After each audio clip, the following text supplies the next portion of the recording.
Video of learn with भावना। अब हम start करने जा रहे हैं MSO 002 research methods and methodologies का क्वेश्चन नंबर 4। अगर आपने इससे पहले वाली वीडियोस नहीं देखी है तो मैं इस वीडियो के एंड में एक फोल्डर का लिंक दे दूंगी आपको। सारी videos of MSO 002 ignore December 2024 exam के लिए आपको उस फोल्डर के अंदर सारे इंपॉर्टेंट क्वेश्चंस की वीडियो मिल जाएगी। Now question 4 is about what is sampling, और हमें प्रोबेबिलिटी सैम्पलिंग के टाइप्स और रैंडम सैम्पलिंग के टाइप्स और उसकी डिटेल्स बतानी है विद एग्जांपल्स, राइट। जब भी आप कोई भी आंसर लिखते हो तो आपका first paragraph will always be the introduction. तो मैंने इंट्रोडक्शन में लिखा कि जब हम सैम्पलिंग की बात करते हैं तो वो एक ऐसी रिसर्च टेक्निक है जहाँ पे एक स्मॉलर ग्रुप को सिलेक्ट किया जाता है सैम्पल के तौर पे, और उसको लार्जर पॉपुलेशन को अंडरस्टैंड करने के लिए, स्टडी करने के लिए उस ग्रुप को अंडरस्टैंड करके लार्जर पॉपुलेशन को अंडरस्टैंड किया जाता है। सोशियोलॉजी में ये मेथड बहुत ज़्यादा ज़रूरी हो जाता है किसी भी डेटा को कलेक्ट करने के लिए और किसी भी सोशल फिनोमेना को अंडरस्टैंड करने के लिए। ये बहुत प्रैक्टिकल और साइंटिफिक है और इससे जो रिजल्ट है वो भी काफ़ी ज़्यादा इम्पॉर्टेंट हो जाता है। अब सैम्पलिंग क्यों करी जाती है? क्योंकि हम पॉपुलेशन का एक हिस्सा ले रहे हैं, राइट। वहाँ पे क्या है, ज़्यादा हमें नीड नहीं पड़ती हर एक इंडिविजुअल को स्टडी करने के लिए। एक लार्जर ग्रुप से छोटे ग्रुप को स्टडी करने में टाइम भी बच जाता है, रिसोर्सेज भी बच जाते हैं और एफर्ट एंड टाइम दोनों सेव हो जाता है। अब एक सैम्पल क्या है? सैम्पल कंसिडर किया जाता है ऐसा रिप्रेजेंटेटिव जो एक्यूरेट रिफ्लेक्ट करता है किसी भी डाइवर्सिटी या पॉपुलेशन के कैरेक्टरिस्टिक्स को। जहाँ पे सैम्पलिंग मेथड दो ब्रॉड कैटेगरीज में डिवाइडेड है। एक तो प्रोबेबिलिटी सैम्पलिंग जो रैंडम बेसिस पे होती है, और एक नॉन प्रोबेबिलिटी सैम्पलिंग जो कि वाइजली चूज करके सैम्पल किया जाता है। अब ये जो डिस्कशन है फोकस कर रहे हैं हम इस आंसर में प्रोबेबिलिटी सैम्पलिंग के ऊपर, क्योंकि उन्होंने वही पूछा है क्वेश्चन में, राइट। और ये जो सेंट्रल ऑब्जेक्टिव है और कैसे जनरलाइजेबल की जाती है सोशियोलॉजिकल रिसर्च वो हम जानेंगे। अब प्रोबेबिलिटी सैम्पलिंग क्या है? प्रोबेबिलिटी सैम्पलिंग इंश्योर किया जाता है कि हर एक इंडिविजुअल पॉपुलेशन में नोन होता है, वहाँ पे no zero chance of being selected होते हैं, राइट। यहाँ पे जो अप्रोच है एम्फसाइज कर रहा है रैंडमनेस के ऊपर और रिसर्च की बायसनेस को ख़त्म करने के ऊपर, जहाँ पे जो सैम्पल है वो पॉपुलेशन को रिप्रेजेंट करता है। अब जो हॉलमार्क है प्रोबेबिलिटी सैम्पलिंग का वो क्या है? इसकी स्टैटिस्टिकल प्रिंसिपल्स में जो इंश्योर करते हैं कि जो रिजल्ट आता है सैम्पलिंग के बाद सैम्पल से वो जनरलाइज किया जाए एंटायर पॉपुलेशन के ऊपर, और जो उसका मार्जिन है एरर का वो भी कम किया जाए। अब प्रोबेबिलिटी सैम्पलिंग के टाइप्स की बात कर लेते हैं। फर्स्ट हमारा आ जाएगा सिंपल रैंडम सैम्पलिंग। अब सिंपल रैंडम सैम्पलिंग क्या है? हर एक मेंबर जो भी पॉपुलेशन का उसका इक्वल चांसेस होते हैं चूज किए जाने के।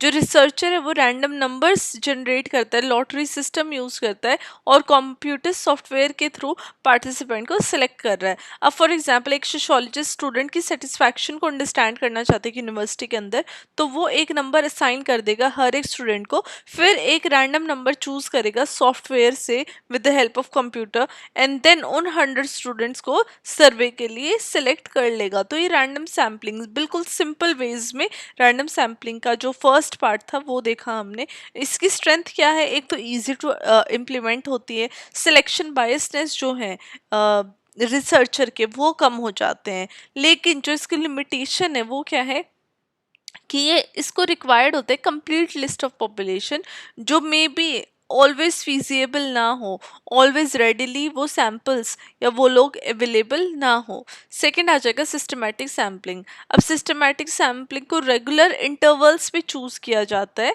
From the population list. अब ये मेथड क्या है? जो सैम्पलिंग इंटरवल है वहाँ पे पॉपुलेशन साइज को डिवाइड कर दिया जाता है डिजायर्ड सैम्पल साइज में, और फिर जो फर्स्ट पार्टिसिपेंट है उसको रैंडमली चूज किया जाता है। देन फिर एवरी इंटरवल पे जो भी इंडिविजुअल है उसके बाद उसको सिलेक्ट किया जाता है। एग्जाम्पल जब हम स्टडी करते हैं हेल्थ स्टेटस किसी भी फैक्ट्री वर्कर का, तो एक सोशियोलॉजिस्ट एवरी 10th वर्कर को सिलेक्ट कर रहा है एम्प्लॉय रोस्टर से, एम्प्लॉय लिस्ट से, फिर उसको रैंडमली चूज करके नंबर को, देन वो उन लोगों से या फिर उन वर्कर को एज सैंपल देखता है, उनको स्टडी करता है। अब इसकी स्ट्रेंथ क्या है? ये सिंपल है और क्विकर है देन रैंडम सैम्पलिंग। उसकी लिमिटेशन क्या है? यहाँ पे बायसनेस देखी जा सकती है अगर लिस्ट एक स्पेसिफिक पैटर्न से बनाई हो जो कि इंटरवल से अलाइन कर रही हो, तो लिस्ट में बायसनेस देखी जा सकती है। थर्ड हमारा आ जाएगा स्ट्रैटिफाइड रैंडम सैम्पलिंग। अब जो पॉपुलेशन है जिसको डिफरेंट सब ग्रुप्स में डिवाइड किया है वो एज, जेंडर, इनकम, कास्ट जैसे कैरेक्टरिस्टिक्स के ऊपर बेस्ड है। तो एक रैंडम सैंपल उस सब ग्रुप से लिया जाता है प्रोपोर्शन के हिसाब से, साइज के हिसाब से, और इंश्योर किया जाता है कि हर एक सब ग्रुप को रिप्रेजेंट किया जाए उस सैंपल के अंदर। अब एक जो सोशोलॉजिस्ट है जो स्टडी कर रहा है किसी भी वोटर बिहेवियर को, तो वो पॉपुलेशन को अर्बन और रूरल वोटर्स में डिवाइड कर देगा। तो और हर ग्रुप से, अर्बन वोटर से भी, रूरल वोटर से भी, हर ग्रुप से रैंडमली पार्टिसिपेंट को सिलेक्ट करेगा ताकि वो उस प्रोपोर्शन को, पॉपुलेशन साइज को स्टडी कर सके। अब इस जो मेथड का स्ट्रेंथ है वो क्या है, यहाँ पे प्रिसीजन इंक्रीज हो जाता है क्योंकि जो रिप्रेजेंटेशन है हर एक स्मॉलर और डिस्टिंक्ट सब ग्रुप की वो हमें देखने को मिल रही है। और लिमिटेशन क्या है, यहाँ पे डिटेल्ड नॉलेज चाहिए ताकि उस पॉपुलेशन को इक्वली स्ट्रैटिफाई किया जाए। तो एक डिटेल नॉलेज की इस मेथड के अंदर रिक्वायर्ड या नीड होती है, जो कि एक लिमिटेशन की तरह काम कर सकती है कभी कभार।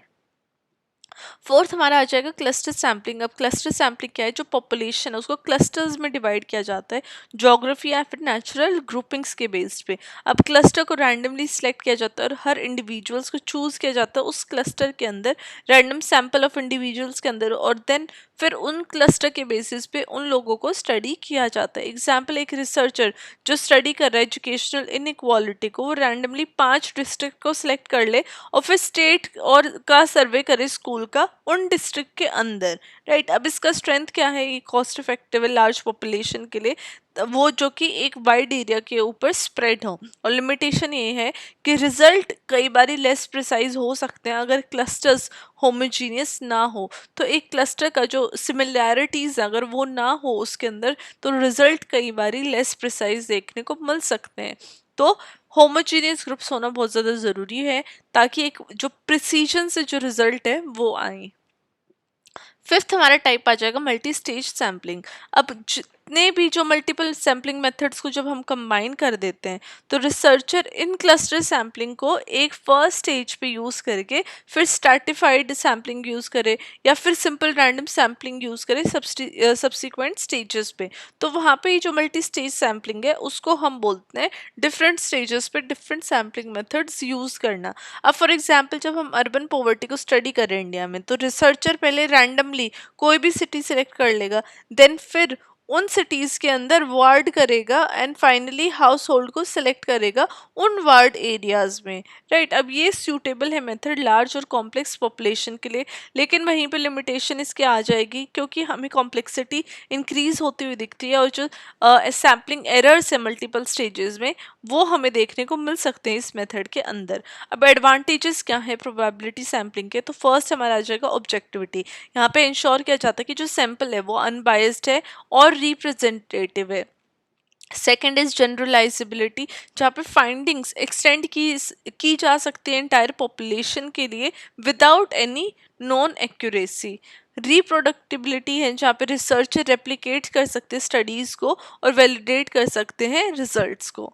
लिमिटेशन की बात करें तो रिसोर्स इंटेंसिव है, काफ़ी ज़्यादा टाइम चाहिए, रिसोर्सेज चाहिए उस पॉपुलेशन की लिस्ट बनाने के लिए और रैंडम सिलेक्शन करने के लिए। कॉम्प्लेक्स है ये मेथड जहाँ पे स्ट्रैटिफाइड और मल्टी स्टेज सैम्पलिंग हमें देखने को मिल सकती है कि वो डिफ़िकल्ट है डिज़ाइन करने के लिए और इम्प्लीमेंट करने के लिए।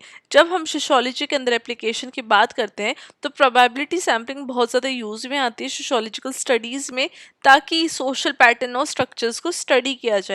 फॉर एग्जाम्पल जब हम कास्ट इनइक्वालिटी की बात करते हैं तो स्ट्रैटिफाइड सैम्पलिंग काफ़ी ज़्यादा हेल्प करती है मार्जिनलाइज्ड कास्ट को रिप्रेजेंट करने में और हेल्प करने में ताकि उन मार्जिनलाइज्ड कास्ट को स्टडी करें ताकि हम सोशल मोबिलिटी इन इंडिया को जान सके कैसे मोबाइल हो रहे हैं लोग। वहीं पर अर्बनाइजेशन ट्रेंड जहाँ पे क्लस्टर सैम्पलिंग बहुत ज़्यादा इंपॉर्टेंट हो जाती है ताकि अर्बन ग्रोथ को स्टडी कर सके, जहाँ पे सिलेक्शन ऑफ सिटीज़ किया जाता है और नेबरहुड को क्लस्टर्स की तरह सिलेक्ट करके उनको स्टडी किया जाता है। तो ये सोशियोलॉजी के अंदर भी रैंडम सैम्पलिंग बहुत ज़्यादा इंपॉर्टेंट है और उसके काफ़ी ज़्यादा बेनिफिट्स हैं। अब लास्ट में कंक्लूजन आ जाएगा। जब आप कंक्लूजन लिखते हैं तो यहाँ पे मैंने मेंशन किया कि जो प्रोबेबिलिटी सैम्पलिंग है वो अपने आप में गोल्ड स्टैंडर्ड है सोशियोलॉजिकल रिसर्च के लिए, जो कि उसकी एबिलिटी ताकि वो एक्यूरेट और अनबायस्ड और जनरलाइज्ड रिजल्ट लेके आ सकें। इन टेक्निक्स के through random sampling, systematic sampling और स्ट्रेटिफाइड सैम्पलिंग के through researcher complex social phenomena को भी एक मेथोडिकल वे में अंडरस्टैंड कर सकते हैं। हाउएवर इसकी इफेक्टिव इम्प्लीमेंटेशन थोड़ा सा केयरफुल प्लानिंग और रिसोर्सेज के थ्रू अंडरस्टैंड करना इंपॉर्टेंट हो जाता है, ताकि एक सूटेबल स्टडीज लाई जाए प्रिसीजन और रिलायबिलिटी के लिए। तो प्रिसीजन और रिलायबिलिटी का जो बहुत बड़ा फैक्टर है वो हो जाता है केयरफुल प्लानिंग और रिसोर्सेज के थ्रू एक प्रिसीजन और रिलायबल रिजल्ट आ सकते हैं, राइट। तो ये हमारा आंसर था प्रोबेबिलिटी सैम्पलिंग के ऊपर, जिसमें हमने डिफरेंट डिफरेंट मेथड्स जाने, डिफरेंट मेथड्स ऑफ सैम्पलिंग और कहाँ पे वो यूज़ हो सकते हैं, क्या स्ट्रेंथ है क्या लिमिटेशन है, विद एग्जाम्पल। आपको अपने एग्जाम में भी ऐसे ही आंसर राइटिंग करनी है, आपको विद एग्जाम्पल्स अपनी जो आंसर राइटिंग है वो लिखनी है, ताकि आप और भी बेटर मार्क्स फेच कर सको। तो ये हमारा क्वेश्चन था MSO 002 का। अगर आपने इंपॉर्टेंट टिप्स वाली वीडियो नहीं देखी है तो आप वो भी प्लीज़ वॉच कीजिएगा। मैंने ऊपर आई बटन में भी लिंक दिया था, अगर आप कमेंट करेंगे तो मैं कमेंट में भी आपको वो वीडियो का लिंक प्रोवाइड कर दूंगी।